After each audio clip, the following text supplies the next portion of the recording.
രേണു, ഇത് പല രീതിയിൽ വ്യാഖ്യാനിക്കപ്പെടാം. ഇപ്പോൾ കെ.സി. വേണുഗോപാലാണ് മുഖ്യമന്ത്രിയാകുന്നത് എങ്കിൽ അത് ജനവികാരത്തിനെ അട്ടിമറിച്ചു എന്ന രീതിയിലത്തേക്ക് പിന്നീട് ഒരു പ്രചരണം ഉണ്ടാവുകയും ആ രീതിയിലത്തേക്ക് അതിനെ വ്യാഖ്യാനിക്കുകയും ചെയ്യാം. വി.ഡി. സതീശനാണ് ആകുന്നത് എങ്കിൽ പാർലമെന്ററി പാർട്ടിയിലുള്ള ആൾക്കാരുടെ താല്പര്യത്തിന് വിരുദ്ധമായിട്ടുള്ള ഒരു തീരുമാനം ഘടകകക്ഷിയായിട്ടുള്ള മുസ്ലിം ലീഗിന്റെ നിർബന്ധത്തിന്റെ അടിസ്ഥാനത്തിൽ എടുക്കാനായിട്ട് ഹൈക്കമാൻഡ് നിർബന്ധിതമായി എന്ന രീതിയിലത്തേക്ക് അത് വ്യാഖ്യാനിക്കപ്പെടാം. കാരണം ആ രീതിയിലത്തേക്കുള്ള ഒരു നറേറ്റീവ് ഓൾറെഡി ഉണ്ട്. ഇപ്പോൾ കോൺഗ്രസ് ഭരണത്തിൽ വന്നു കഴിഞ്ഞാൽ അവിടെ മുസ്ലിം ലീഗിന്റെ ബാക്ക് സീറ്റ് ഡ്രൈവിംഗ് ആണ് നടക്കാൻ പോകുന്നത് എന്നുള്ള ഒരു പ്രചരണം നിലവിൽ തന്നെ അന്തരീക്ഷത്തിലുണ്ട്. ഇനി രമേശ് ചെന്നിത്തലയാണ് വരുന്നത് എങ്കിൽ തമ്മിൽ അങ്ങോട്ടും ഇങ്ങോട്ടും കണ്ടുകൂടാത്തത് കൊണ്ടാണ് അവസാനം കോംപ്രമൈസ് കാൻഡിഡേറ്റ് ആയിട്ട് രമേശ് ചെന്നിത്തല എടുത്തത് എന്ന രീതിയിലത്തേക്കുള്ള ഒരു നറേറ്റീവും വരാം. അപ്പോൾ നാളെ ഏത് പേര് വന്നു കഴിഞ്ഞാലും ഇതുമായി ബന്ധപ്പെട്ട നറേറ്റീവുകളുടെ ഒരു ഘോഷയാത്ര ഉണ്ടാകാനുള്ള സാധ്യത ഇവിടെയുണ്ട്. അപ്പോൾ അതുകൊണ്ട് ഈസി എസ്കേപ്പ് റൂട്ട് എന്ന് പറയുന്ന ഒരെണ്ണം ഇതിൽ കോൺഗ്രസ്സുകാർക്കോ ഹൈക്കമാൻഡിനോ ഇല്ല എന്നുള്ളത് ഒരു വശം. ഇനി കെ.സി. വേണുഗോപാൽ മുഖ്യമന്ത്രി ആവുകയാണ് എങ്കിൽ സത്യത്തിൽ അത് ജനവിധിയെ തട്ടിയെടുക്കുന്നതിന് സമമാണ് എന്ന് തന്നെയാണ് ഞാനും കരുതുന്നത്.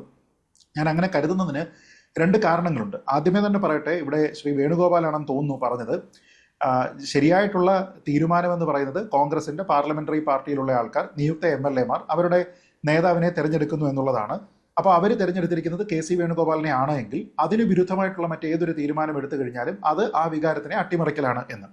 അത് നോർമൽ കോഴ്സിൽ ശരിയാണ്. പക്ഷേ ഇവിടെ എനിക്ക് രണ്ട് പ്രധാനപ്പെട്ട പോയിന്റാണ് അതിൽ പറയാനുള്ളത്. ഒന്ന്, താൻ മുഖ്യമന്ത്രിയാകാനില്ല എന്ന് ഈ തെരഞ്ഞെടുപ്പിന്റെ പ്രചരണ ഘട്ടത്തിൽ പറഞ്ഞ വ്യക്തിയാണ് ശ്രീ കെ.സി. വേണുഗോപാൽ. എന്ന് വെച്ചാൽ UDF-ന് കോൺഗ്രസിന് ഇവിടെയുള്ള വോട്ടർമാർ കൊടുത്തിരുന്ന ഓരോ വോട്ടും കെ.സിക്കുള്ള മാൻഡേറ്റ് ആയിരുന്നില്ല, കെ.സി. മുഖ്യമന്ത്രിയാകാനുള്ള മാൻഡേറ്റ് ആയിരുന്നില്ല. കാരണം അദ്ദേഹത്തിന്റെ നിലപാട് നേരത്തെ തന്നെ പറഞ്ഞിരുന്നതാണ്. രണ്ട്, ഈ തെരഞ്ഞെടുപ്പിൽ MP-മാരാരും തന്നെ കേരളത്തിൽ മത്സരിക്കേണ്ട എന്ന തീരുമാനമെടുത്തിരുന്നത് ഹൈക്കമാൻഡാണ്. ശ്രീ സണ്ണി ജോസഫ് ഒരു മാധ്യമത്തിന് നൽകിയിരിക്കുന്ന അഭിമുഖത്തിൽ അദ്ദേഹം അത് സുവ്യക്തമായി പറയുന്നുണ്ട്. അദ്ദേഹം പറയുന്നത് ഇങ്ങനെയാണ്: ഇവിടെ ഒന്നിലധികം MP-മാർ മത്സരിക്കാനായിട്ട് താല്പര്യം പ്രകടിപ്പിച്ചു. അപ്പം ഞങ്ങൾ ആ കാര്യത്തിൽ തീരുമാനമെടുക്കുന്നില്ല എന്ന് പറഞ്ഞ് AICC തീരുമാനമെടുക്കട്ടെ എന്ന് പറഞ്ഞ് അത് ഹൈക്കമാൻഡിന് വിട്ടു. അതിൽ ഞങ്ങളോട് കൺസൾട്ട് ചെയ്യുക പോലും ഹൈക്കമാൻഡ് ചെയ്തിട്ടില്ല, തീരുമാനം ഹൈക്കമാൻഡിൽ നിന്നാണ് എന്ന് പറഞ്ഞു. അപ്പോൾ അങ്ങനെയാണ് എങ്കിലും ആ തീരുമാനമെടുക്കുന്നത് ഏത് ഘട്ടത്തിലാണ്? സ്ഥാനാർത്ഥി നിർണയം അടക്കമുള്ള പ്രചരണമടക്കമുള്ള ആ ഘട്ടത്തിലാണ്. എന്ന് വെച്ചാൽ ആ സമയത്തും ഇതിൽ കെ.സി. വേണുഗോപാൽ ചിത്രത്തിലില്ല. അപ്പോൾ ഓരോ വോട്ടും കോൺഗ്രസിന് UDF-ന് കിട്ടിയിരിക്കുന്നത് കെ.സി. വേണുഗോപാൽ മുഖ്യമന്ത്രിയാകട്ടെ എന്നുള്ള ജനഹിതത്തിന്റെ പ്രതിനിധീകരിക്കുന്നില്ല എന്നുള്ളതാണ് പ്രധാനം. അപ്പോൾ എന്നിട്ട് പിന്നീട് കോൺഗ്രസിന്റെ നിയുക്ത MLA-മാർ എല്ലാവരും കൂടി ചേർന്നിട്ട് എന്നാൽ ആ മുഖ്യമന്ത്രി കെ.സി. ആയിക്കോട്ടെ എന്ന് തീരുമാനിച്ചാൽ അത് ജനഹിതമേ അല്ല എന്നുള്ളതാണ് വസ്തുത. ശരിക്കും എന്താണ് ആ ജനഹിതം? അല്ലെങ്കിൽ മറ്റ് സംസ്ഥാനങ്ങളിൽ നടക്കുന്ന ആ പ്രാക്ടീസ് എന്താണ്? തെരഞ്ഞെടുക്കപ്പെട്ടിരിക്കുന്ന MLA-മാർ, നിയുക്ത MLA-മാർ അവരിൽ നിന്നൊരാളെ തെരഞ്ഞെടുക്കുന്നു എന്നുള്ളതാണ്. അതാണ് ശരിയായിട്ടുള്ള ജനഹിതം. അതല്ലാതെ ഈ തെരഞ്ഞെടുപ്പിൽ മത്സരിക്കേണ്ട എന്ന് പറഞ്ഞുകൊണ്ട് MP-മാർക്ക് ഒരു അയോഗ്യത കേരളത്തിലേക്ക് മാത്രമായിട്ട് ഹൈക്കമാൻഡ് കൽപ്പിച്ചിരിക്കുന്ന ഒരു തെരഞ്ഞെടുപ്പിൽ എന്നാൽ കെ.സി. വരട്ടെ എന്നൊരു തീരുമാനം എടുത്തു കഴിഞ്ഞാൽ അത് ജനഹിതമാണ് എന്നെങ്ങനെ പറയാൻ കഴിയും? അപ്പോൾ ജനഹിതം ഇവിടെ നടപ്പാക്കുന്നു എങ്കിൽ ഈ തെരഞ്ഞെടുക്കപ്പെട്ടിരിക്കുന്ന ആൾക്കാരിൽ ഒരാൾ മുഖ്യമന്ത്രിയാകണം. അത് വി.ഡി. സതീശനായാലും കുഴപ്പമില്ല, രമേശ് ചെന്നിത്തല ആയാലും കുഴപ്പമില്ല. രണ്ടുപേരും രണ്ട് രീതിയിൽ അത് അർഹിക്കുന്നുണ്ട് എന്ന കാര്യത്തിൽ തർക്കമില്ല. കെ.സി. വേണുഗോപാലിന് എന്തെങ്കിലും തരത്തിലുള്ള അയോഗ്യതയുണ്ടോ കേരളത്തിന്റെ മുഖ്യമന്ത്രിയാകാനെന്ന് ചോദിച്ചാൽ ഒരു അയോഗ്യതയുമില്ല എന്ന് തന്നെയാണ് എൻ്റെ അഭിപ്രായം. പക്ഷേ ഈ തെരഞ്ഞെടുപ്പിൽ അദ്ദേഹത്തിന്റെ അയോഗ്യത നിർണയിച്ചത് ഒന്ന് അദ്ദേഹവും, രണ്ട് കോൺഗ്രസിന്റെ ഹൈക്കമാൻഡുമായിരുന്നു. അതിനെ മറികടന്നുകൊണ്ട് അദ്ദേഹത്തിനെ ഇവിടേക്ക് കൊണ്ടുവരാനായിട്ട് ശ്രമിച്ചു കഴിഞ്ഞാൽ അത് തീർച്ചയായിട്ടും ജനഹിതത്തിനെ അട്ടിമറിക്കുന്നതാണ് എന്ന് തന്നെയാണ് രേണു ഞാൻ കരുതുന്നത്. തീർച്ചയായും ആ മൂന്ന് പേരിൽ എന്റെ പേരങ്ങ് വെട്ടിയേരെ എന്നാണ് കെ.സി. വേണുഗോപാൽ മാധ്യമങ്ങളോട് പറഞ്ഞത്. അതെ, ആ വെട്ടിയ പേരാണ് ഇപ്പോൾ ഈ 10 ദിവസം കഴിഞ്ഞിട്ട് ഒരു തീരുമാനത്തിലെത്താൻ കഴിയാത്ത വിധത്തിൽ ഈ ചർച്ചകളെ വലിച്ചു നീട്ടിക്കൊണ്ടു പോകുന്നത്. ശ്രീ വസന്ത് തെങ്ങുംപള്ളി, നാളെ എന്തായാലും ഒരു പേര് പ്രഖ്യാപിക്കും. അങ്ങനെ വരുമ്പോൾ 2 പേരെ അനുനയിപ്പിക്കുക എന്നതാണ് ചെയ്യാനുള്ളത്.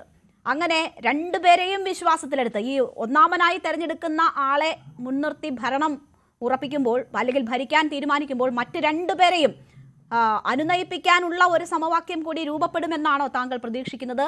അങ്ങനെ അവരെ കൂടി വിശ്വാസത്തിലെടുത്തുകൊണ്ടുള്ളൊരു തീരുമാനം ഉണ്ടാകാനുള്ള സാധ്യതയുണ്ടോ? അതല്ല എങ്കിൽ വലിയ രീതിയിലുള്ള പൊട്ടിത്തെറികളിലേക്ക് 11-ാം ദിവസം മുതൽ കേരളം മാറിപ്പോകുന്നത് നമ്മൾ കാണേണ്ടി വരില്ലേ? എന്റെ രേണു, ഞാനൊരു കാര്യം ചോദിക്കട്ടെ. നിങ്ങൾ മാധ്യമങ്ങള് ഈ ചെറിയ ചർച്ചയൊക്കെ നടക്കുന്നില്ല എന്നൊന്നും ഞാൻ പറയില്ല, ചർച്ചകളൊക്കെ ഉണ്ടാവും. നിങ്ങൾ ഉടനെ അത് അങ്ങ് ഊതിപ്പെരിപ്പിക്കുകയാണ്. ഈ ദീപാദാസ് മുൻഷി കേരളത്തിലേക്ക് ടിക്കറ്റ് എടുത്തു എന്ന് നിങ്ങളോട് ആരാ പറഞ്ഞത്? ഞാൻ അവരുടെ ഓഫീസുമായി ചർച്ചയ്ക്ക് കയറുന്നതിന് തൊട്ട് മുമ്പ് സംസാരിച്ചാണ്. ദീപാദാസ് മുൻഷിയെ ഫോണിൽ കിട്ടിയില്ല. അവരുടെ ഓഫീസുമായി അവരുടെ പുറപ്പെടാൻ വന്നിട്ട് തിരിച്ചു പോയി എന്നാണ് കേരളത്തിൽ എത്താൻ പറ്റുമോ എന്നൊക്കെ ആളുകൾ ചോദിച്ചപ്പോൾ ആ പ്രതിഷേധം ഭയന്ന് യാത്ര മുടക്കി എന്നാണ് ഞാൻ കേട്ടത്. എന്ത് പ്രതിഷേധം? അതൊന്നും ഒരു മാധ്യമങ്ങളും വാർത്തയായി നൽകിയിട്ടില്ല. കേട്ടത് ഞാൻ ഔദ്യോഗികമായി പാർട്ടിക്ക് വേണ്ടി ഔദ്യോഗികമായി ദീപാദാസ് മുൻഷിയുമായി സംസാരിച്ചതിന്റെ പുറത്ത്, അല്ല അവരുടെ ഓഫീസുമായി സംസാരിച്ചതിന്റെ പുറത്തല്ലേ ഞാൻ പറയുന്നത്. അതിനേക്കാളും വലിയ ഏത് ക്രെഡിബിൾ സോഴ്സാണ് രേണുവിനോ ന്യൂസ് 18നോ ഉള്ളത്? ദീപാദാസ് മുൻഷി അങ്ങനെ ചിന്തിച്ചിട്ടില്ല. അപ്പൊ നിങ്ങൾ ഉടനെ ടിക്കറ്റ് എടുത്തു. ടിക്കറ്റ് വെറുതെ എടുക്കില്ല മാത്രമല്ല, ഇൻഡിഗോയിൽ B6 ഇന്ന ഫ്ലൈറ്റിന്റെ ഇത്രാമത്തെ നമ്പർ സീറ്റിൽ അവർക്ക് സൈഡ് സീറ്റ് കിട്ടിയില്ല എന്ന കണക്കിനൊക്കെ വാർത്ത കൊടുക്കുന്നത്. നാണമാവില്ല നിങ്ങൾക്ക്? എന്തുതരം മാധ്യമപ്രവർത്തനം ഇത്? ദീപാദാസ് മുൻഷി കേരളത്തിലേക്ക് വരുന്നു എന്നൊരു വാർത്ത കൊടുത്തിട്ടുണ്ട്. അതിനപ്പുറം കൊടുത്തവരുടെ കാര്യമൊന്നും എനിക്ക് അറിഞ്ഞൂടാ. എന്തായാലും പറഞ്ഞു തീർത്തോ. ഞാൻ ന്യൂസ് 18ന്റെ ആർക്കൈവ്സ് എടുത്ത് തരാം. ദീപാദാസ് മുൻഷി കേരളത്തിലേക്ക് ടിക്കറ്റ് എടുത്തു. 2, ദീപാദാസ് മുൻഷി ടിക്കറ്റ് ക്യാൻസൽ ചെയ്തു. എന്ന് വെച്ചാൽ നിങ്ങളെയാണല്ലോ, നിങ്ങൾ എന്തെങ്കിലും എയർലൈൻ ഏജൻസി നടത്തുന്നുണ്ടോ? നിങ്ങളെന്ന് ഞാൻ ചോദിക്കുന്നത് ന്യൂസ് 18ന്റെ മാത്രമല്ല, മുഴുവൻ ചാനലുകളെ, മുഴുവൻ മാധ്യമങ്ങളെ. നിങ്ങൾ ആരെങ്കിലും ഒക്കെ എന്തെങ്കിലും എയർലൈൻ ഏജൻസി നടത്തുന്നുണ്ടോ? നിങ്ങളെ വിളിച്ചാണോ ടിക്കറ്റ് എടുക്കുന്നത്? ചേട്ടാ, ഇപ്പൊ ഞാൻ ചോദിച്ച ചോദ്യത്തിന്റെ ഉത്തരവാണോ താങ്കൾ ഇങ്ങനെ പറഞ്ഞുകൊണ്ടിരിക്കുന്നത്? ഇവിടെ വി.ഡി. സതീശൻ മുഖ്യമന്ത്രിയായിരുന്നെങ്കിൽ പെട്രോൾ ഒഴിച്ച് ആവൂന്ന് പറഞ്ഞ മനുഷ്യരെ, പ്രവർത്തകരെ നമ്മൾ കണ്ടതാണ്. അപ്പൊ ആ സാഹചര്യത്തെ കുറിച്ച് ചോദിക്കുമ്പോൾ താങ്കൾ കഴിഞ്ഞ ചോദ്യത്തിനും എന്റെ ചോദ്യത്തിന് അനുസരിച്ചുള്ള ഉത്തരം തന്നില്ല. ഇപ്പോൾ രണ്ടാമത്തെ ചാൻസ് ഇങ്ങനെ കളയുന്നു. തിരിച്ചുള്ള ചോദ്യത്തിൽ തന്നെ അങ്ങയുടെ ചോദ്യത്തിനുള്ള ഉത്തരവുണ്ട്. അതായത് നിങ്ങൾ മാധ്യമങ്ങൾ അറ്റവും മുറിയും കേട്ട് വാൽകഷ്ണവും കേട്ട് വാർത്ത കൊടുക്കുകയാണ്, പെരുപ്പിക്കുകയാണ്. ഞങ്ങൾ അറ്റവും മുറിയും വാർത്തയാക്കിയത് കൊണ്ടാണ് ഈ 10ാമത്തെ ദിവസവും വന്നിട്ട് നാളെ പറയാട്ടോ എന്ന് പറഞ്ഞിട്ട് തിരിച്ചു പോയത്. ഞങ്ങൾ അറ്റവും മുറിയും കൊടുത്തുകൊണ്ടാണ് വസന്ത്. ശ്രീ വസന്ത്, ഒരു ചോദ്യം. 63 MLA-മാരെ ജയിപ്പിച്ചതാണ്. 10ാം ദിവസം വന്നിട്ട് നാളെ പറയാം. ഒരു ചോദ്യം, അതിനേക്കാൾ വലിയ വ്യാജമല്ലേ ഞാനിവിടെ മുഖ്യമന്ത്രിയാകാനില്ല എന്ന് പറഞ്ഞിട്ട് അവസാനം മുഖ്യമന്ത്രി കസേരയ്ക്ക് വേണ്ടി രംഗത്തുള്ളത്? അതല്ലേ കൂടുതൽ വ്യാജം? ഞാൻ ഉത്തരം പറയാം, നിൽക്കൂ. ഞങ്ങൾ പറയുന്നത് ഇപ്പൊ അങ്ങ് ചോദിച്ച ചോദ്യം അടക്കം, അതായത് എല്ലാവരും സമന്വയിപ്പിക്കണ്ട എന്ന് ചോദിച്ചാൽ 3 പേരെ വിശ്വാസത്തിൽ എടുക്കാനായിരിക്കും സമയമെടുക്കുന്നത്.